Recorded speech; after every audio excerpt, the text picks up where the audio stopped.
আপনারা দেখছেন জবর খবর, বাংলার স্পন্দন।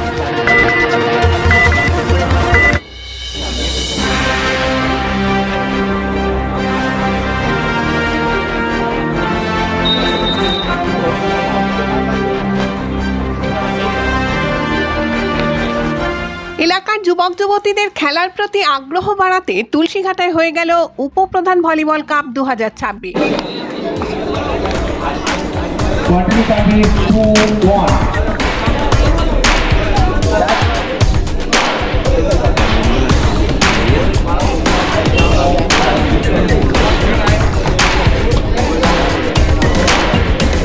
তুলসীঘাটা মাঝেরপাড়া লোকনাথ পূজা কমিটির পরিচালনায় এবং তুলসীঘাটা নিমপিট গ্রামবাসীবৃন্দের সহযোগিতায় শনিবার সন্ধ্যায় নিমপিট এপি স্কুল প্রাঙ্গণে হয়ে গেল উপপ্রধান ভলিবল কাপ 2026। প্রাকৃতিক দুর্যোগের মধ্যে রাজ্যের বিভিন্ন প্রান্ত থেকে মোট 6টি দল এই খেলায় অংশগ্রহণ করে।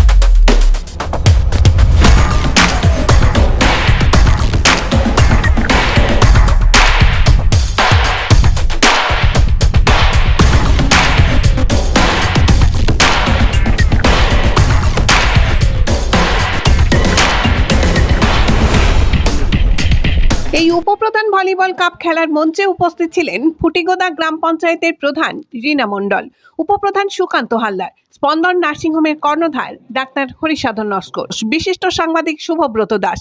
উপস্থিত ছিলেন জগন্নাথ হালদার, শ্যামল হালদার, কার্তিক মণ্ডল সহ এলাকার বহু বিশিষ্ট ব্যক্তি।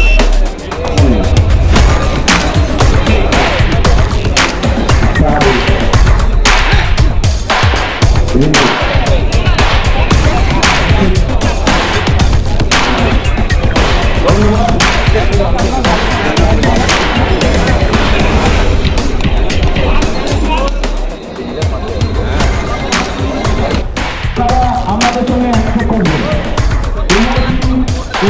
বলবো মাঠের মধ্যে আমরা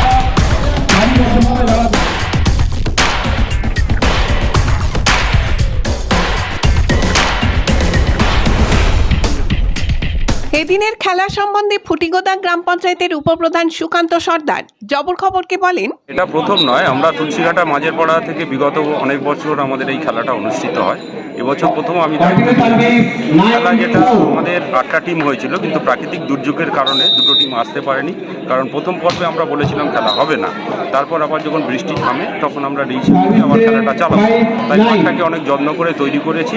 খেলা চলছে। খেলা এখানে কিছু উড়িষ্যারও আছে, কেরালার ছেলেরাও আছে, বাইরের স্টেটের ছেলেরাও আছে, প্লাস আমাদের স্টেটের মধ্যে অনেক জায়গায় আছে। খেলা মোটামুটি চলছে। আর প্রাইজ মানি বলতে 7,000 প্রথম পুরস্কার ট্রফি, আর সেকেন্ড পুরস্কার 5,000 ট্রফি। শনিবার রাতে এই খেলায় চ্যাম্পিয়ন হয় জয়নগর বন্ধুচক্র এবং রানার্স হয় তুলসীঘাটা SBPL দল।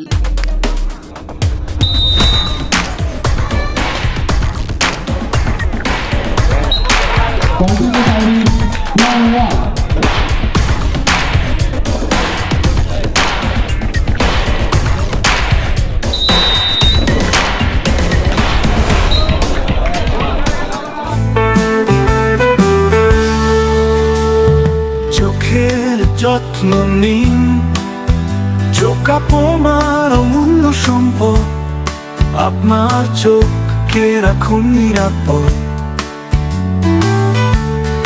চোখের যে কোনো সমস্যায় চলে আসুন জয়নগর রক্ততলায় সুপ্রাচীন চক্ষু চিকিৎসা কেন্দ্র আইসেফে। চক্ষু চিকিৎসা মানেই আইসেফ, জয়নগর রক্ততলা মোড়।